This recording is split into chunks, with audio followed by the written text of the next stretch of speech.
Hello friends, எல்லாரும் எப்படி இருக்கீங்க? இன்றைக்கி நம்ம வீடியோவில் எல்லாருக்கும் ரொம்ப பிடிக்கக்கூடிய வகையில் மழைக்கு அதுவும் நல்லா ஈவினிங் டைமில் சூடாக சாப்பிட்றதுக்கு ஒரு கப் கடலைப்பருப்பு இருந்தாலே போதும். வாங்க போண்டா எப்படி செய்கிறதுன்னு பார்க்கலாம்.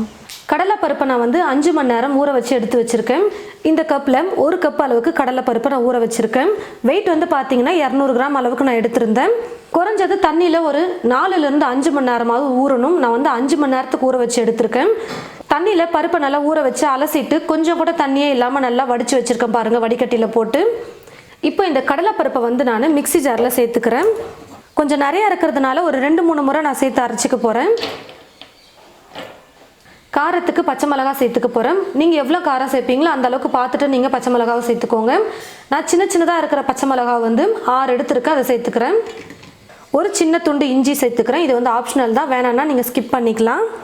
சீரகம் 1/2 ஸ்பூன் சேர்த்துக்கிறேன். சீரகம் நான் கொஞ்சமாக தான் சேர்க்குறேன். ஒரு பெரிய வெங்காயம் எடுத்து வச்சுருக்கேன். இப்போ இதை கட் பண்ணி சேர்த்துக்க போகிறேன்.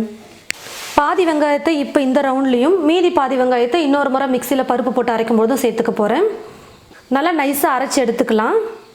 பாருங்கள் ஃப்ரெண்ட்ஸ், நல்லா நைஸாக நான் அரைச்சி எடுத்துக்கிட்டேன். நான் இப்போ தண்ணி சேர்க்காம தான் அரைச்சேன். வெங்காயம் அரைப்பட்டால் கொஞ்சம் தண்ணி விட்ட மாதிரி இருக்கும், அதனால் தண்ணி சேர்க்காமல் அரைச்சிக்கிட்டேன். இப்போ இதை ஒரு பாத்திரத்தில் மாற்றிக்கலாம். வெங்காயம் சேர்க்காமல் நம்ம பருப்பு அரைப்போம் பாருங்கள் 3வது முறை, அப்போ கொஞ்சம் தண்ணி சேர்த்துக்கோங்க, இல்லைனா நைஸாக அரைப்பட்டு வராது. கட் பண்ணி வச்சுருந்த மீதி பாதி வெங்காயத்தை சேர்த்துக்கிறேன். கொஞ்சம் கடலைப்பருப்பு சேர்த்துக்கிறேன். பாருங்கள் ஃப்ரெண்ட்ஸ், 3வது ரவுண்டு நான் வெறும் கடலைப்பருப்பு நான் சேர்த்து அரைக்கிறேன். இப்போ அரைக்க முடியல பாருங்கள், அதனால் கொஞ்சமாக தண்ணி சேர்த்துக்கிறேன். சும்மா ஒரு 4 ஸ்பூன் அளவுக்கு தண்ணி சேர்த்தா போதும். இப்போ நல்லா நைஸாக அரைச்சி எடுத்துக்கலாம். பாருங்கள் ஃப்ரெண்ட்ஸ், எல்லா கடலைப்பருப்பையும் நான் மிக்சியில் போட்டு நல்லா நைஸாக அரைச்சி எடுத்துக்கிட்டேன். பாருங்கள், நல்லா நைஸாக அரைச்சிக்கோங்க. வடைக்கு அரைக்கிற மாதிரிலாம் அரைக்கக்கூடாது, குறகுறப்பாக. நல்லா எந்த அளவுக்கு நைஸாக அரைக்க முடியுமோ அந்த அளவுக்கு நல்லா நைஸாக அரைச்சி எடுத்துக்கோங்க. இப்போ இது எல்லாத்தையும் சேர்த்து மிக்ஸ் பண்ணிக்கலாம். ஏன்னா நம்ம முன்னாடியே பச்சை மிளகாய் சேர்த்துட்டோம், அதனால் லாஸ்ட்டாக அரைச்ச பருப்போட காரம்லாம் எதுவுமே இருக்காது. அதனால் எல்லாத்தையும் சேர்த்து நல்லா கலந்துக்கணும். அதுக்கு முன்னாடி கொஞ்சம் மஞ்சள் தூள் சேர்த்துக்கிறேன். உப்பு இது வரைக்கும் நம்ம சேர்க்கல, தேவையான அளவுக்கு உப்பு சேர்த்துக்க போகிறேன். இப்போ இது எல்லாத்தையும் சேர்த்து நல்லா மிக்ஸ் பண்ணிக்கலாம். குறைஞ்சது ஒரு 3லேருந்து 4 நிமிஷத்துக்காவது நல்லா கலந்துக்கோங்க. எந்த அளவுக்கு நம்ம கையை வச்சு நல்லா மாவை கலந்துக்கிறோமோ அந்த அளவுக்கு நல்லா சாஃப்டாக ஃப்ளஃபியாக எழும்பி வரும்.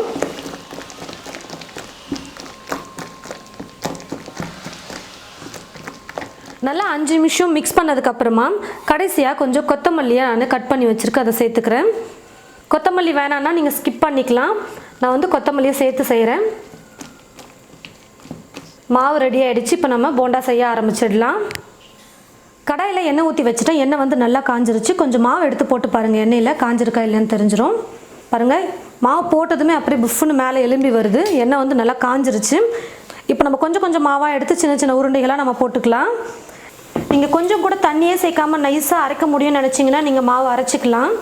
நான் கொஞ்சமாக தண்ணி சேர்த்து தான் அரைச்சேன். தீ மீடியம் ஃப்ளேமில் வச்சுக்கோங்க, அப்போ தான் உள்ளே மாவு நல்லா வெந்து வரும். இல்லைனா மேலே கலர் வந்துடும் சீக்கிரம், உள்ளே மாவு அப்படியே பச்சையாகவே இருக்கும். எல்லா பக்கமும் திருப்பி கொடுத்துக்கலாம்.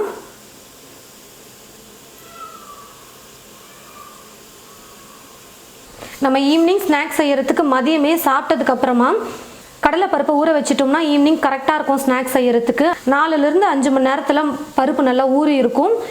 ஸ்நாக்ஸ் செய்கிறதுக்கு ஈவினிங் கரெக்டாக இருக்கும். நல்லா புசு புசுன்னு எழும்பி வரத்துக்கு சோடா உப்பெல்லாம் சேர்க்கவே தேவையில்லை. இந்த போண்டாவுக்கு நல்லா கையில் நம்ம மிக்ஸ் பண்ணோம்னாலே போதும். ஒரு 3லேருந்து 5 நிமிஷத்துக்கு நல்லா மிக்ஸ் பண்ணோம்னாலே போதும். நல்லா சாஃப்டாக சூப்பராக இந்த மாதிரி எழும்பி வரும்.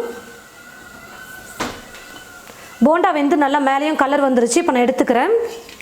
மிதமான சூட்லேயே குக் பண்ணுங்கள், அப்போ தான் உள்ளேயும் மாவு நல்லா வெந்திருக்கும். இல்லைனா மேலே கலர் வந்துடும், உள்ளே பச்சையாகவே இருக்கும் மாவு.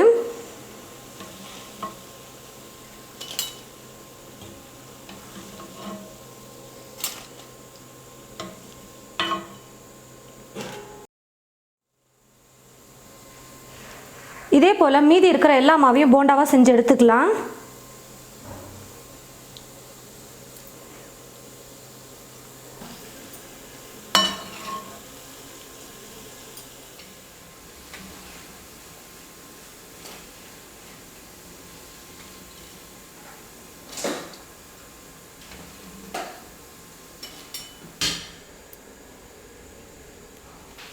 போண்டாக்கு இப்போ நான் சட்னி ரெடி பண்ணிக்க போகிறேன்.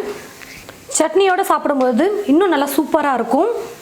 தேங்காவை கொஞ்சம் துருவி எடுத்து வச்சுருக்கேன். இந்த தேங்காய் துருவில் கொஞ்சம் சேர்த்துக்கிறேன்.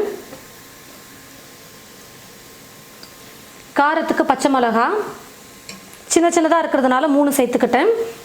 3 பல் பூண்டு, 1 கைப்பிடி அளவுக்கு பொட்டுக்கடலை சேர்த்துக்கிறேன்.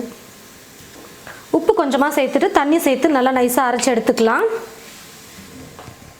சட்னியை தாளிச்சுக்க போகிறேன். 1 ஸ்பூன் அளவுக்கு எண்ணெய் சேர்த்துக்கிறேன். எண்ணெய் நல்லா சூடேறினதுக்கப்புறமா கடுகு கொஞ்சமாக சேர்த்துக்கிறேன்.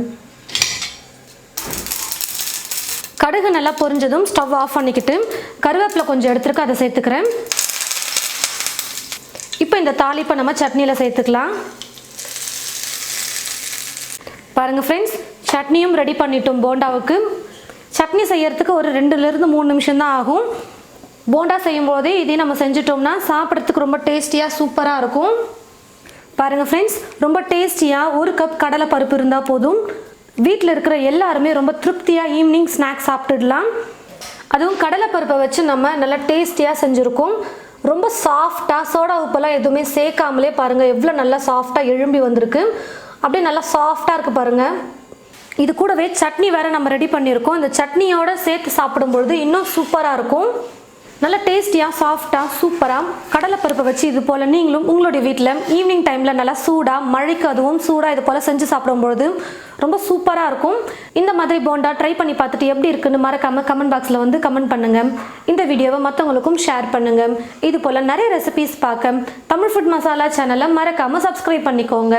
கூடவே பக்கத்தில் இருக்கிற பெல் ஐக்கானை கிளிக் பண்ண மறந்துடாதீங்க. தேங்க்யூ.